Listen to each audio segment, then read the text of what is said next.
Hey guys, and welcome back to this channel. In this video I'll be showing you guys how you can add either like games or apps to your like Discord activity status. So you're just going to simply select user settings and you're going to scroll down until you find registered games.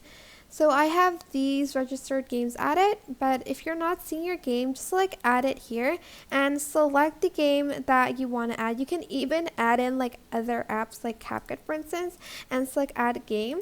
So whenever you're online, I'm offline right now, it says, well, I'm using pre-med, but if I wasn't, it would say like playing CapCut. Let me just close it first.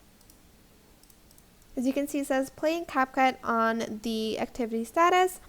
And that is basically it. To remove it, I think you can just go to registered games and